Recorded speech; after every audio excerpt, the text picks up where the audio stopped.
Hey, welcome to this episode of Hollywood Breaks and Happy New Year to you. We're kicking off 2022 with our predictions of what we think this industry is going to bring forward and what's going to break. So we look forward to that conversation. And we also asked the question, why hasn't Keith seen Spider-Man yet? What's up with that? So this and many other things, welcome to Hollywood Breaks. Okay, come on, seriously. Can we just start with Spider-Man? Yeah, why not? Are we done with movie that could? We know the pandemic is over, right? Because when the movie draws enough attention, every seat was filled. Theaters weren't doing anything. We know it's not the theater's fault anymore. There's no. No, wait. Were you wearing masks though? Were you wearing masks? Sure. Okay. All right. Except for when you're active. Except for when I was actively eating or drinking. Okay, which was pretty much the whole movie then. Got it. Totally understand. Popcorn. The theater I was at had a masking policy. It did, but it was not a required. It was optional. Situation. Yeah. Okay, got it. I also did see West Side Story in LA and LA County different situations, but yes, community by community, they're kind of determining that. But my point being that when it hits when people have a reason to go, the theater's going to show up.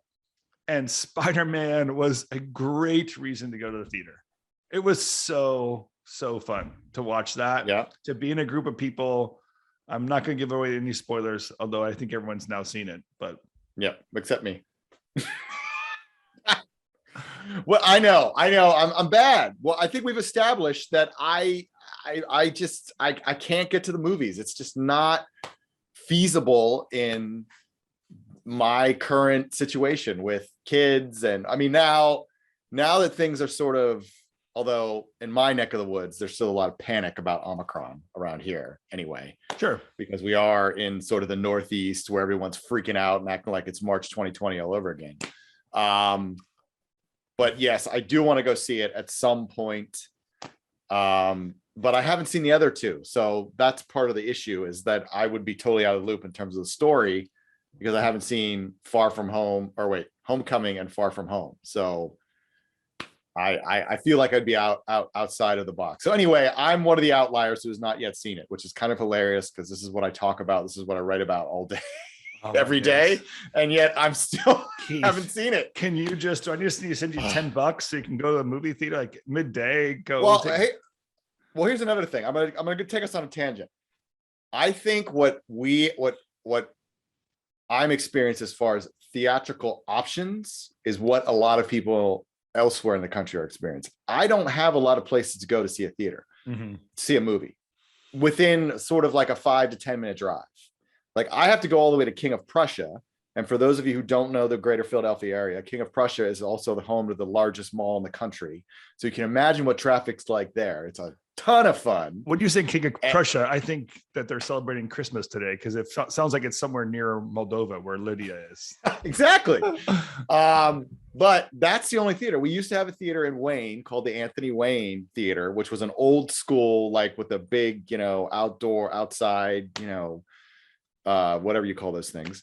And marquee, and it's closed. It's shut down, and they haven't reopened it because of the pandemic. That's yes, and they have an Avengers Endgame poster still in their poster case. That's how long it's been. I think since they showed a movie. I think it's just irony, bro. I think that's just it is irony that they have that in there. But again, like for someone like me, like it's surprising. Here I am in the suburbs of a major metropolitan area. And I have to drive almost 30 minutes to get to a theater to watch a movie.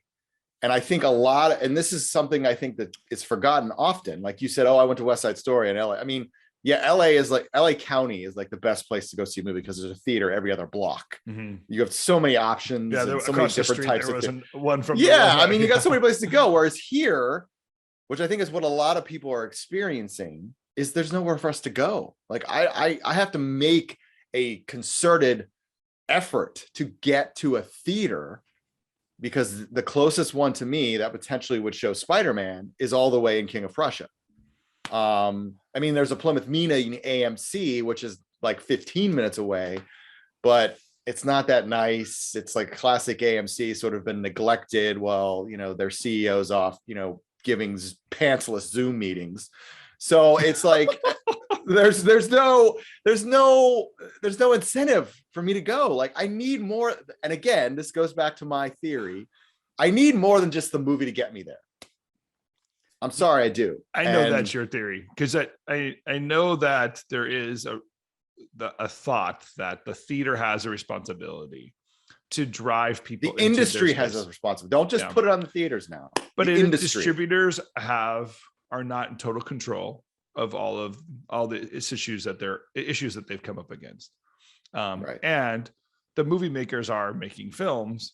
The audience is the question we have of like, what audience behavior do we see that people should be responding to, right? So yeah, let's clean up the AMC theaters and put our pants back on, apparently. But clean up the theaters and do that work.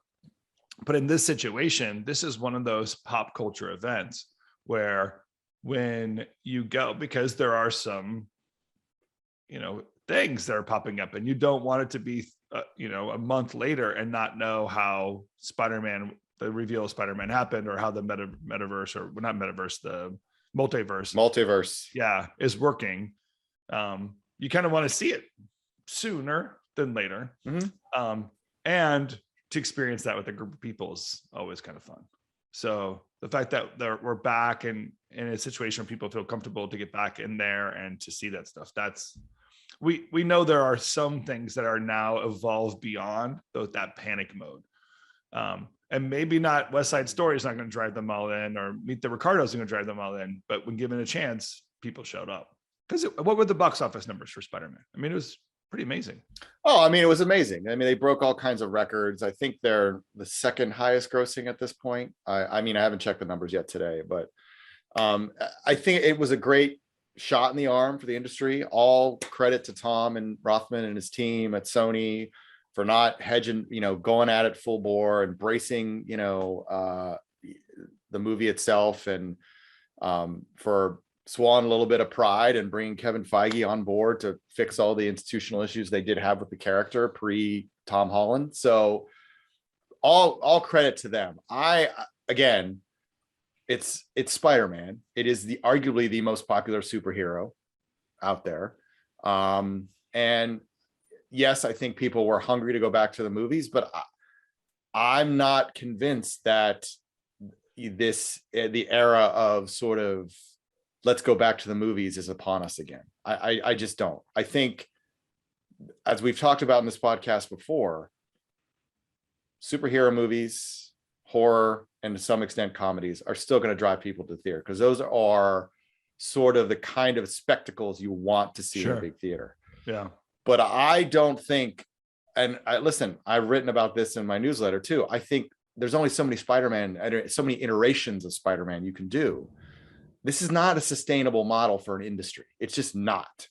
So I think the early celebrations are a little too early, because I don't think we're seeing evidence that we're back, baby. Well, my hope is that we've now proven something enough that they'll give us Top Gun. That they might actually step up and say, okay, cool. Now we know we're in a marketplace. Or now maybe Top Gun's gonna be totally afraid, because now they're like, hey. Well, you could say that, but look, they just pushed Morbius like 3 or 4 months because of the variant. Like it's not, nobody's convinced that this is like, Spider-Man just sort of had that momentum, and they just knew that. Now, an interesting thought experiment would be if it had released like 2 or 3 weeks later, once sort of Omicron was all everybody was talking about, whether or not it would have had the same numbers that it had. Now, listen, there are a lot of people in a lot of places in this country who are like, this is over. We're done. I'm vaxxed. I'm boosted. This pandemic's over. Like, it's just over. We're just going to learn to live with it, blah, blah, blah, blah. And there are a lot of parts of the country that are like that, but there are a lot of parts of the country that are not like that at all. And it would have been interesting to see if they had pushed it 3 weeks, whether or not that would have made a difference in the box office. Yeah, but he's Spider-Man. I think Spider-Man fought the variant off for a month. Yeah, because he's Spider-Man. Yeah. He's Spider-Man. Like I said, he's one of the most popular characters. I think Doctor Strange actually kept the variant away by doing his little Doing his It's little like Omicron. Wait, multiverse has no Omicron in it. we have no coronavirus in this multiverse. We're gonna keep it going. Well, so I saw Spider-Man at my local theater in Oregon.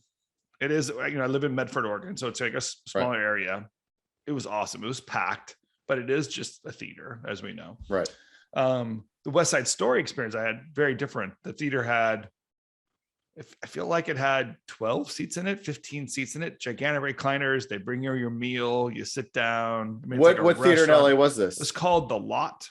It's Fashion Island in Newport Beach. Oh, right. Okay. It's great. Huge, gigantic experience. Like you order your cappuccino, the dude comes, it gives you, like, it's awesome. It's a great experience. So then we went to, that's where West Side Story was playing. My family and I, we load up our car, we go there, we sit down, movie starts. To be honest, I was excited. I'm like, awesome, a Spielberg film. I'm sure he has this really interesting angle on this story. I'm going to see this story differently than I've seen it before, because of course, why would you remake West Side Story and leave it this exact same? Of course you would change it. Why would you leave it the way it was originally done? It doesn't, why would you do that? So of course I was like, of course, I want to see Spielberg's thing. And then the opening scene hits and I think, okay, it feels like it's going to be the same. And then, I don't know, 17 hours into the film, it felt like a very long thing. I was like, this isn't good. Ooh, it's not. Wow. It's not, he didn't do anything. And I think maybe I'm a little skewed. At home, the Shakespeare Festival is almost in our backyard. And, Shakespeare's been around for a few years. And so when you have an interesting creative direction, a take on the same script, the same idea, you can see elements of a story you didn't see before.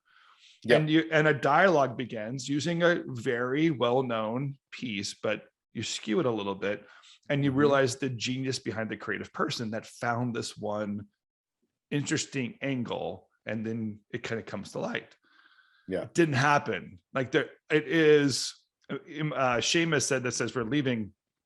I asked him, like, I don't get it. Like, I don't get why Spielberg why did he do this? Like, I could have watched the 1960s version and got nearly the same, experience. Yeah. There isn't anything different. And Seamus said, well, before the credits, it just said for dad. He goes, maybe he just made it for his dad. I'm like, that's the only excuse I can find.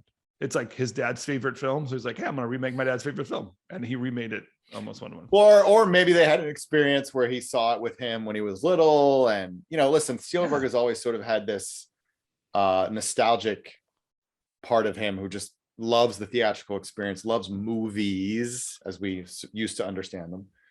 And I think maybe this was like the iconic movie musical. Like, it won Best Picture. It's held out as a classic. Just from sort of the choreography to the songs, just everything about it. And I think it maybe just, he felt like it's the one thing he hasn't done. He's never really made a musical. So this was his opportunity. So he picked West Side Story. And I'm surprised to hear that you said that it wasn't that different, because the way it was positioned, and all credit to Disney on this sort of positioning it, like certain things were different. And obviously there were certain things that were different in terms of casting and all that kind of stuff. Yeah. But if you're saying it wasn't that drastically different, that to me is maybe another reason why the movie hasn't caught fire, because it feels like everyone's like, well, why am I going to sit here and watch this when I can just go home and watch the late 60s version or early 60s version and be which like, I went and watched that too. Like, I remember thinking there's some really incredible musicals out there, catchy tunes, and the industry's evolved. I mean, you can't come off of like Frozen. You can't be post Frozen and be playing songs with like just, flutes and what, I don't know, man. Like, it just doesn't I'm sure it was well produced, right? I'm like the quality, the image, the likeness, the characters, the actor, so all that stuff is, they're flawless in execution. That's great. appreciate that we have professionals doing professional things. It is Spielberg. We should expect that to some level. I just don't get what that's about. And to me, it came back to that resolve that the blockbuster is done.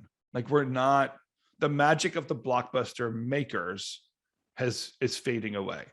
And the blockbuster itself is not why we're going to go to the theaters. It's because the blockbuster has changed, we're not going to build our theaters in the same way. It's not going to be multiplexes anymore, because we're not going to drive people just because you have to come to the theaters. I think the way we keep score, box office opening weekend, that kind of idea. When the blockbuster movie era is finished, that's not how we're going to keep score anymore. It's going to be some sort of outreach. And I think that I'm excited about that, but that was my resolve. As I sat there, I'm like, oh, like, it really is, like, this is a Spielberg film. I get it now. I get it. So if we're not going to just recreate things, right? And by the way, I think to be honest, when he did Ready Player One and he recreated the 80s, it kind of worked, because in 2020 we liked the 80s. Yeah.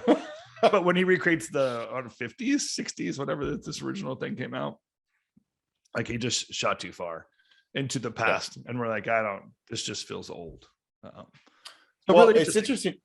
It's interesting to me that you bring up sort of the blockbuster being dead, when I would argue that that's what Spider-Man is. Spider-Man was the epitome of the old blockbuster. Like, it dominates the news. It's huge.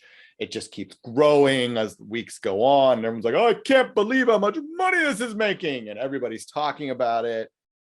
And yet at the same time, you're saying it's dead. But yeah, it's interesting, because I think what's happening is, as I said, like, these one blockbusters used to be like, it was like summer blockbusters. Like, every weekend there was a bigger movie, and it was like they were just trying to one up each other, and like figuring out your release date was like playing chess with the other studios. Like, where am I going to put this and make sure I get enough legs? And I remember we used to sit in distribution meetings, and we had this basically 6 screens across the conference room that had the calendar for the next like year.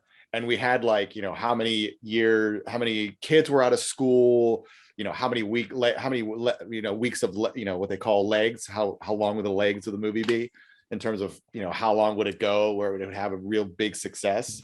And you just look at it and you just have to position, well, we don't know how well this is going to do. Oh, I heard there's problems in production with this one, so this movie's not really going to work. And it was really like a chess game. And now it's just like, you get like the Spider-Mans, oh, boom, that makes a lot of money. And then you got West Side Story, which, you would always bet on a Spielberg movie opening. I think you're right. There's the superhero universes that are created, right? Because there is something that has evolved in the industry where we're not even just doing what they did with Lord of the Rings and shooting 3 films in a row over 8 years or whatever.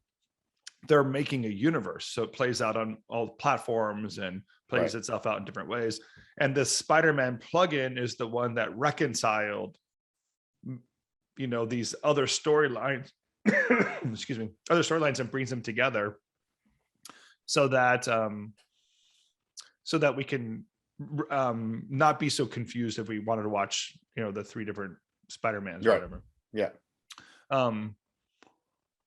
The end of the blockbuster thing I'm talking about, it was, like there was like musicals, and then there was art films, and then there was blockbusters. When Jaws came out, it became a blockbuster. So the reason we're making decisions was, is it going to be $100 million film?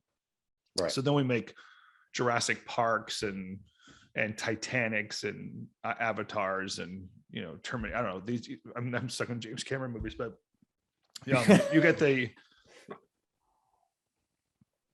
that overall picture of like the blockbuster had a reason we're making the movie. And now I think we're going to make movies for a different reason. I don't know what to call it yet. And I don't think the universe idea, let's just make movies for a universe.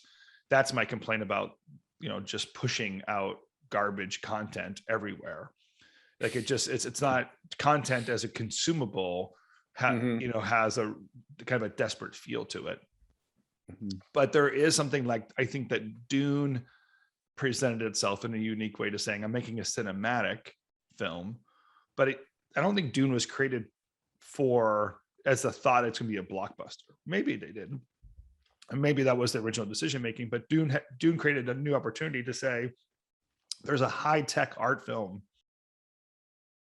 world that we can now see and tell stories about, that Tenet might actually be a good indicator of where films could go. It's an art film, high tech.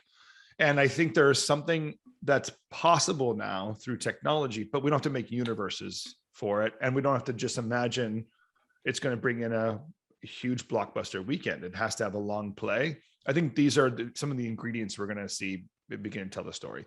And in a very funny way, I don't want to sound too geeky, but I almost feel like the Spider-Man multiverse had a little bit of that high-tech art film quality to it. Like it was trying to tell a more complicated story. It fell short sometimes. It kind of became superheroish, to some degree. But the punchlines and the jokes with each other are pretty cool. So that's, to me, like there's pieces of it coming together. It's really interesting. And then, go back to the idea of like, just the fact that theaters don't exist anymore. We can't keep scoring the same way and do the same work because it's not there. Okay. So that's the setup. I want to hear what your 2022 predictions are. Like as we go into the next 48 episodes of Hollywood Breaks.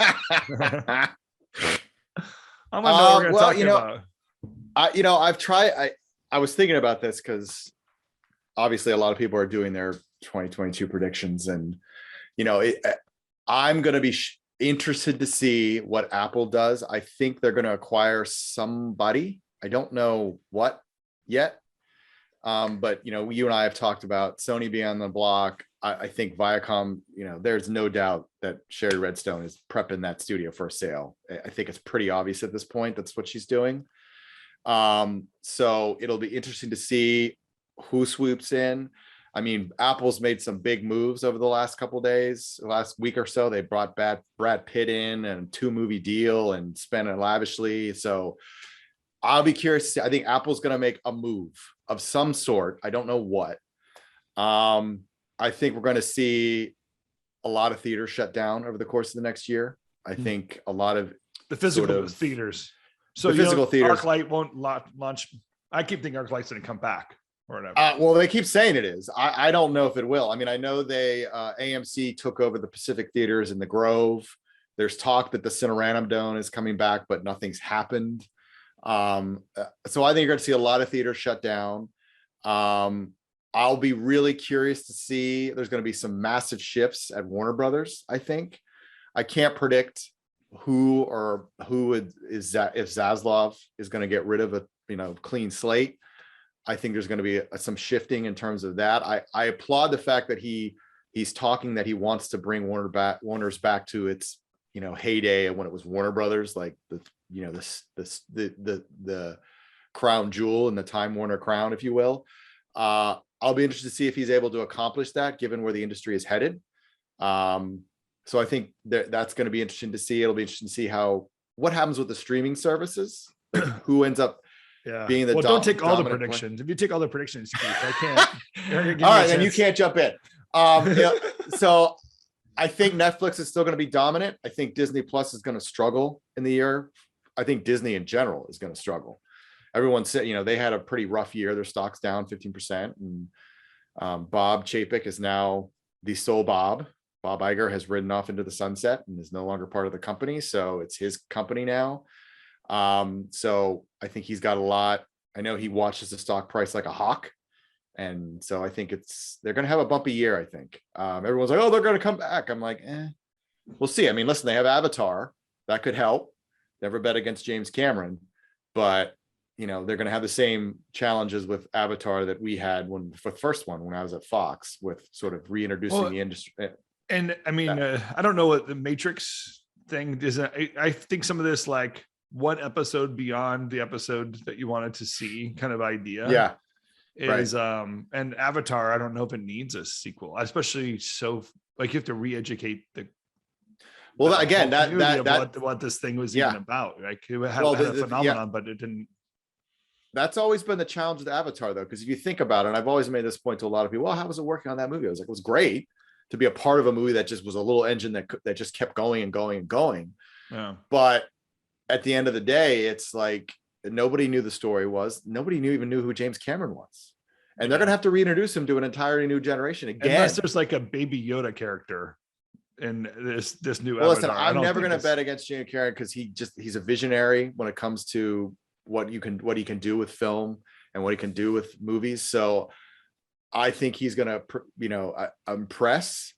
I just think there's going to be an uphill battle for Disney to try to sell the movie because you can't necessarily just hinge it on the last one because that was what, almost 13 years ago. And it's like it wasn't a blockbuster. It's the highest movie of all time. Well, it was the highest grossing movie of all time. And yet it's not one that just sticks with you. It's not memorable in any way. I think a lot of people went to see it because it was a curiosity around it. I don't think I watched it more than once. I might have seen it once in the theater. Obviously, it's not a movie. It's not a movie you stop when it's on cable and say, "I want to watch Avatar again." That's exactly right. Not. Yeah. The so predictions wise, interesting you say that about Disney because I love to see how Disney plays this transition out and what their role is going to be. I almost feel a little bit opposite where I think Disney's going to hold their numbers. I think Netflix is going to see a drop in subscribers. That's interesting. I feel that the TikTok world is taking over that consumable edge. And all of a sudden people are like, wait, why do I have Netflix? It just takes too long to find anything and whatever. And when I sit in front of TikTok, it's just fed to me. Like, just give me this constant barrage of information. I don't have to do that anymore. So Netflix is going to have to evolve how their algorithm works so you can find things, or people are just going to drop it. But I am a firm believer that we're going to lose a few of these OTT platforms, right? It's just, they can't, they barely launched to begin with. And well, which one do you think is gonna? Oh, Peacock's gone, bro. No way. I'm gonna challenge you on that, and here's why. You know why Peacock might survive this year? Yellowstone. They have streaming rights to Yellowstone, which is Paramount, right? So Paramount Plus. So Paramount Plus. Let's know. Like Paramount Plus. Can we just write that one off? That's easy. But I just think that's a play. I think Peacock, Paramount, I don't know, Voodoo. I don't know what it is. I feel like there's gonna be something that pulls it together. Because Hulu is interesting. How much Hulu can get my attention, even though I never think of it. I still will jump on Hulu and watch something somehow. I don't even know how I get there. Because when I get done, I'm like, wow, I was on Hulu to watch that. Where I don't, CBS kind of needs a little bit of a push there. So there's got to be something that pulls it all together. There's going to be a mothership somewhere that says, hey, let's, and I'll say this, I'll trash Peacock, but I think Comcast might be the answer to that. Because Comcast is a universal congealer, right? That's what the whole Comcast network, cable network does. And they have Peacock, that's their platform. It's just Peacock's kind of a dud. So they might do something magical and pull together a few things. And to your point, maybe they're already doing that with the Paramount shows. Well, it'll be interesting to see because you brought up Hulu, which Disney, speaking of Disney, also has to make a decision, I think this year, or before the end of next year, within this year, whether or not to buy Comcast out of Hulu, because they're still a part of that equation. And now that Disney obviously absorbed Fox, they own their majority stakeholder. So they have to figure out if they want to buy out Comcast, buy them out of Hulu. And I don't know what that means in terms of Hulu. And there's also a lot of questions about what Hulu means in the Disney portfolio, because they've had some leadership changes and there's been a lot of like, well, what is Hulu? Is it just the PG-13 and above? Can it do original content? They've had some hits this past few months. So what is it? How does it fit into the overall Disney sort of universe? So that'll be interesting to see how that all plays out. But I think Peacock, listen, Universal, they've got their 45-day window. They basically set that, and now everything is going to be exclusively on Peacock, all movies moving forward. So it'll be interesting to see if, their day and date strategy helps them out and whether or not it gooses their numbers at all. I mean, they've been very cagey about their numbers in general. So your thought of like, this could be it for Peacock could end up proving true, just Yeah. because they're just not talking about whether or not it's success or not. They're just like, oh, we're very happy with how things are going. I'm like, oh, that's great. Yeah. Good for you. Happiness. Go back Happiness. Go to Disneyland. That's a great business strategy. I just want happiness. Yeah, no, Yep. I think that I think Disney needs Hulu, because Disney Plus and Hulu don't. Like, I need live TV, and I need to see Oprah interview Adele, and like I need somewhere to go. Like, I can just tune into some of this stuff, right? Right. So I need some platform that way, and Hulu seems to be absorbed and produce enough content that way. But so the platform one, I'll see, that'd be interesting for 2022. I think films, I think we're going to see a runaway film that we haven't heard of before. That's the other thing too. There's going to be somebody that made a film in the last 2 years, and because it's made and other things weren't made, someone's going to throw it out there in the movie theaters, and theaters will pick it up because it's cheap or whatever. And there'll be a timing of people wanting to go back into theaters. So imagine spring or summer when people are healthier in their lives and can do things. And we're going to see a launch of a new character or person or director. And I would not be surprised if that person came from a social media platform, like a TikTok director or a YouTube director. Oh, Like that. interesting. Yeah. Those, because that's a big one. That's a bold prediction right there, I have to say. Good for you.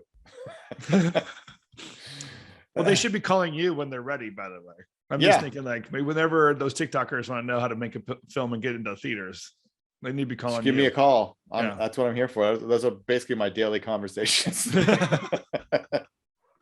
Founders Brew. Call Founders Brew when you're ready to get that out there. No, Vision Craft Brew. Vision Craft Brew. Not Founders Brew. Founders Brew is the newsletter, which you're all more than welcome to subscribe to if you would love to get my weekly wisdom, not just on this podcast, by the way. I actually read the latest Founders Brew, and not that I don't always read it. I'm just saying it. I was at Disneyland yesterday, so I was standing in line. I was able to scroll through a couple things, waiting for churros or what have you. And there is a challenge I think our industry is facing that you address very well, and that they're in the storytelling aspect of what we all need to see. So say, like, the problem I had with West Side Story is, like, there's an opportunity for story to be told. And Spielberg, I don't know, obviously just missed the mark, told somebody else's story, just made it look prettier. But in your expertise and how you can bring an aspect into a conversation for a young filmmaker is an opportunity that the industry needs to hear. Like, they need to know, like, it's not just about being a person of pop culture or recognize, hey, I got followers. I heard somebody recently tell me somebody had 200,000 Instagram followers, and they said, so they're an influencer. I thought 200,000 people is not an influence at all. Like, no one's hitting that at all. No. So I feel like your expertise of real numbers, a real audience, huge dollars, understanding a crowd, and to be able to give people a perspective of what it really takes, the real work it takes to get that audience feel, is something that is going to have to be infused in some of this goofiness. But that's also why I think there's going to be a crossover of somebody who it basically understands how Hollywood works or has worked in the past, and what the OTT platforms are doing. And when the two merge together, there's going to be a breakthrough. So I appreciate Founders Brew. You should keep it up. Oh, great. I will. Keep it in my inbox. Just because you asked me to, I'm going to keep it up. All right, my friend. Well, Happy New Year to you. And Lydia. Happy New Year. Merry Christmas to you, Lydia. I for some reason, I didn't know that there was Christmas and different Christmas days around the world. But yeah, Serbian Christmas. I only know that because my neighbors growing up were Serbian, and they celebrated it's like 2 weeks after or some 10 days or something like that after the original Christmas, My parents will not take down their Christmas decorations till after Serbian Christmas. That's sort of like their cutoff. Oh, is that right? Yeah. I love it. Because they're good friends with the people who celebrate. So in solidarity, they keep their decorations up through Serbian Christmas. So. Well, it actually makes, I was at Disneyland yesterday and they had all their Christmas decorations up still. So now it makes sense why and they still said Merry Christmas yesterday. And I was like, what? Like it very past New Year's. Why rush it? This is one of the times of the year. I'm not a big fan of this time of year because I hate the build up to Christmas. And then after it's over, everyone's like, okay, we're done. I'm like, no, why don't we embrace the 12 days of Christmas or 2 weeks of Christmas or whatever it is? Just leave everything up and let's, we still have our lights up. We had to take our tree down because it was a live tree. It was dying. So I have to get it out of the house, but we still have decorations up. We have our Christmas cards up. By the way, your Christmas card was lovely, Tim. Well done on that. I'm sure you designed it. I did. Oh, good work. But I like to keep it, let's keep it going for as long, the good feelings. Let's keep it going as long as we can. You need to come to Los Angeles. You can go to Disneyland and go to a movie theater. How do we get to LA? I'm coming, man. As soon as things calm down out there and they're not all running around crazy nutsy, then I'll come out. And I got to see my friends and all my business associates I haven't seen in almost 2 years. Like it's on the calendar. It's on deck to be put on the calendar. We gotta get you and Robin and Cameron together on a coffee show. Coffee podcast. Oh, that would be huge. Yeah, that'd be a good one. We gotta pick the date. Lydia, yeah, we will work on that. All right. Well, let's wrap it up. Good to see you, my friend. Happy New Year to you. Happy New Year, Tim. For the conversation as always. And I want to say thanks to Lydia too. Merry Christmas to you, as we already said. Connor, thanks for hanging in there and making things happen for us. And Michelle, making all the magic take place. I know that you make us look beautiful every week, so keep it up.